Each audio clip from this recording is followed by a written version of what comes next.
MCU movies में दिखाए गए उन सारे मोमेंट्स की बात करेंगे जिन सारे मोमेंट्स को आयरन मैन ने 4 चांद लगा दिए हैं।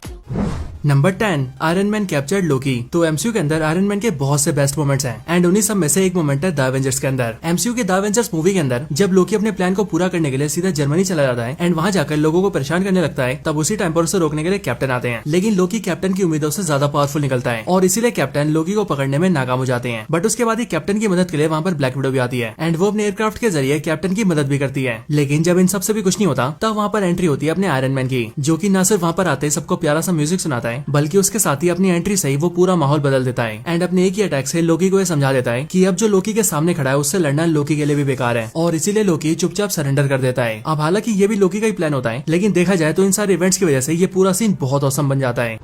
Number 9, the plane rescue. तो आयरन मैन 3 का प्लेन रेस्क्यू वाला सीन भी बहुत ही कमाल का सीन है। आयरन मैन 3 के इस वाले सीन के अंदर जब एल्ड्रिच किलियन के आदमी प्लेन से पूरे 13 लोगों को नीचे फेंक देते हैं, तब उस टाइम पर अकेला आयरन मैन उन सबको बचाने निकल जाता है। लेकिन यहाँ पर मजे की बात तो ये होती है कि आयरन मैन का एआई जारविस उससे ये बोल देता है कि वो इस टाइम पर सिर्फ 4 लोगों का लोड ले सकता है और इसीलिए इस टाइम पर उसके लिए 4 लोगों से ज्यादा को बचा पाना इम्पॉसिबल है। लेकिन जहाँ पर एआई का दिमाग भी बंद हो जाता है, वहाँ से दिमाग स्टार्ट होता है अपने टोनी स्टार्क का, और इस बात को टोनी स्टार्क इस सीन के अंदर साबित भी करता है। और वो कुछ ऐसा है क्योंकि आयरन मैन ये जानता था कि वो यहाँ पर सिर्फ 4 लोगों को उठा सकता है और इसीलिए वो बारी बारी करके सभी लोगों को पकड़ता है एंड उनके थ्रू दूसरे लोगों को पकड़वाता है, जिससे कि वो लोग एक चेन को फॉर्म कर लेते हैं और उन सब का वेट आपस में बढ़ जाता है और फिर इस तरह से अपना आयरन मैन सबको बचा लेता है। हालांकि इससे भी ज्यादा मजा तो तब आता है जब आयरन मैन का ये वाला आर्मर एक ट्रक से टकरा के टूट जाता है और तब जाके हम सबको ये पता लगता है कि असल में इस टाइम पर आयरन मैन अपने आर्मर को दूर से फ्लाई कर रहा था। Number 8, iron man entry in Spiderman Homecoming. तो स्पाइडरमैन होमकमिंग एमसीयू में स्पाइडरमैन की मूवी है और इसीलिए इस मूवी के अंदर आयरन मैन का रोल काफी छोटा है। असल में स्पाइडरमैन होमकमिंग मूवी के इस वाले सीन के अंदर जब अपना स्पाइडी वल्चर और स्कॉर्पियो के पीछे इस बोट पर आता है, तब उन सबके झड़प की वजह से इस बोट के 2 हिस्से हो जाते हैं और फिर इसीलिए स्पाइडी अपनी पूरी ताकत लगाकर इस बोट को रोकने की कोशिश करता है। लेकिन जब अपना स्पाइडी पूरा दम लगा के भी बोट को टूटने से नहीं रोक पाता है, तभी उस टाइम पर एंट्री होती है अपने आयरन मैन की, जो कि वहाँ पर आते इस बात को साबित कर देता है कि आखिर क्यों आयरन मैन हम सबका फेवरेट है। आयरन मैन यहाँ पर आकर सिर्फ कुछ सेकंड्स के अंदर ही बोट को जोड़ देता है और फिर उसके बाद ही बोट जहाँ से टूटी होती है वो उस पूरी जगह को सील भी कर देता है ताकि बोट के दोबारा से 2 हिस्से ना हो जाए। अब ये वाला सीन भी बहुत कमाल का होता है और खास करके जब इसके बाद आयरन मैन स्पाइडी को लेक्चर देता है तो वो नजारा देखने में तो और भी ज्यादा मजा आता है।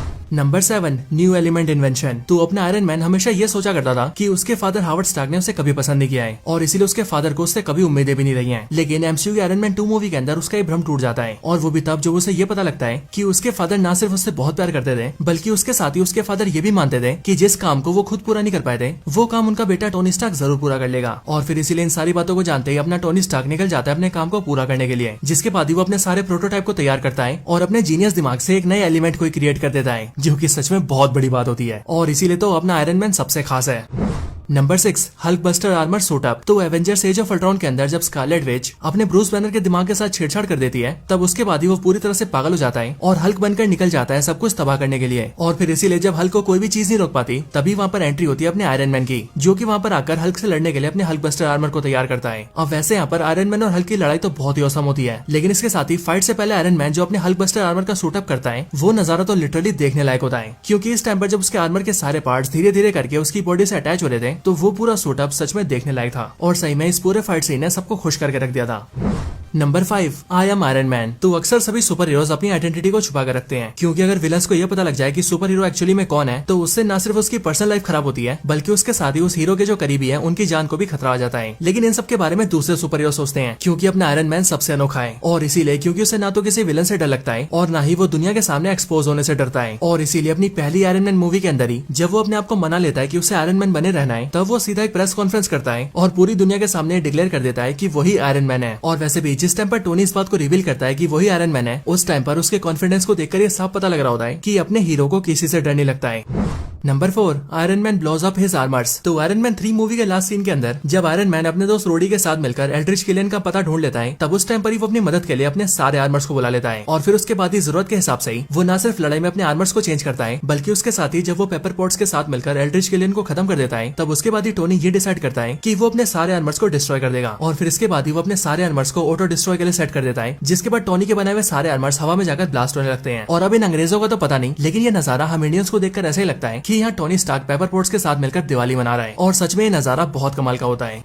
Number 3, saving the New York. तो साल 2012 की द एवेंजर्स मूवी के अंदर एवेंजर्स और चित्तौरी आर्मी की जो फाइट होती है उसे वैसे भी एमसीयू के अब तक के सबसे बेहतरीन फाइट्स में से एक माना जाता है। लेकिन इस पूरे फाइट सीन के अंदर जो सुपर हीरो सबसे बड़ा काम करता है वो और कोई नहीं बल्कि अपना आयरन मैन ही होता है। असल में जब यूएस गवर्नमेंट ये समझ जाती है कि वो सब मिलकर भी उन सारे एलियन क्रीचर्स को दुनिया में आने से नहीं रोक सकते, तभी सरकार ये फैसला करती है कि वो न्यूक्लियर बॉम्ब से उस पूरे शहर को उड़ा देगी ताकि उन सारे एलियंस को एक ही बार में मारा जा सके। लेकिन इस बारे में जानते ही निक फ्यूरी टोनी स्टार्क को बताता है, जिसके बाद ही टोनी स्टार्क न सिर्फ सरकार के छोड़े हुए उस न्यूक्लियर बॉम्ब को पकड़ लेता है बल्कि उसके साथ ही वो उस बॉम्ब को लेकर सीधा पोर्टल के जरिए बाहर जाता है और स्पेस में लाकर उसे सीधा चित्तौरी आर्मी के शिप पे छोड़ देता है, जिससे कि न सिर्फ वो पूरा शिप ब्लास्ट होता है बल्कि उसके साथ ही पूरी की पूरी चित्तौरी आर्मी भी अनकॉन्शियस होकर ढेर हो जाती है। और यहाँ पर आयरन मैन के इस वाले मूव की वजह से एवेंजर्स इस वॉर को जीत जाते हैं। और सही में जब लोगों ने पहली बार इस सीन को देखा था तब काफी सारे फैंस को तो ऐसा भी लग गया था कि शायद से इस वाले सीन में आयरन मैन मारा जाएगा। लेकिन जब आयरन मैन पोर्टल के बंद होने से पहले अंदर आ जाता है और हल्क के द्वारा नीचे लाए जाने पर अपनी आंखें खोलता है, तब उस टाइम पर सिर्फ एवेंजर्स चैन की सांस नहीं लेते बल्कि जितने भी लोग उस सीन को देख रहे होते हैं उन सब की जान में भी जान आ जाती है एंड सभी लोग आयरन मैन के लिए बहुत खुश होते हैं।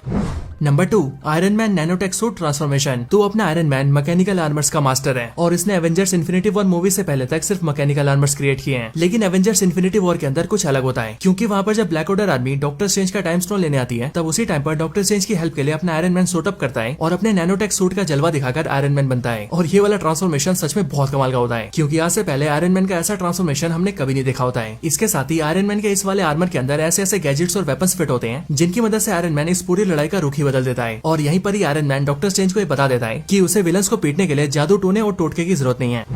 Number 1, iron man snaps the infinity gauntlet. तो आयरन मैन एमसीयू का वो सुपर हीरो है जिसे हम सबने धीरे धीरे करके एक सुपर हीरो बनते हुए देखा है। असल में आयरन मैन शुरुआती दिनों के अंदर ऐसा सुपर हीरो था जिसका ये मानना था कि जान है तो जहान है, यानी कि उसके लिए पहले वो खुद था और बाद में जाकर कोई और। लेकिन एमसीयू के इतने सालों की जर्नी के अंदर हमने आयरन मैन के कैरेक्टर के अंदर बहुत से बदलाव होते हुए देखे हैं और उन्हीं में से सबसे बड़ा बदलाव हुआ है आयरन मैन के नेचर के अंदर। क्योंकि जहाँ आयरन मैन शुरुआती टाइम में ऐसा कैरेक्टर था जिसे किसी की परवाह नहीं थी, वहीं पर ही द एवेंजर्स मूवी के आते आते आयरन मैन वो सुपर हीरो बन गया जो कि दूसरों को बचाने के लिए खुद को कुर्बान तक कर सकता था। और इसीलिए साल 2019 की एवेंजर्स एंड गेम मूवी के अंदर जब डॉक्टर स्ट्रेंज आयरन मैन को ये इशारा करता है कि करोड़ों पॉसिबिलिटीज में से उनके पास सिर्फ यही जीतने का मौका है, तभी जाकर आयरन मैन अपना सब कुछ दांव पर लगा देता है और थैनोस के हाथों से सारे इन्फिनिटी स्टोन्स को हासिल कर लेता है। एंड फिर बिना कुछ सोचे समझे या फिर अपनी जान की परवाह किए वो एक ही बार में स्नैप कर देता है और थैनोस और उसकी आर्मी को मिटा देता है। लेकिन इन्फिनिटी स्टोन्स के इस्तेमाल की वजह से आयरन मैन को भी इस दुनिया से अलविदा कहना पड़ता है। लेकिन अगर सही मायनों में देखा जाए तो एवेंजर्स एंड गेम का ये वाला सीन आयरन मैन के सारे सीन्स में से सबसे बेस्ट सीन है। और इसीलिए अगर आप भी मेरी बात से एग्री करते हैं तो आप सभी कमेंट्स के अंदर हाँ या फिर यस जरूर लिखें। बाकी इसके साथ ही this is the end of the video.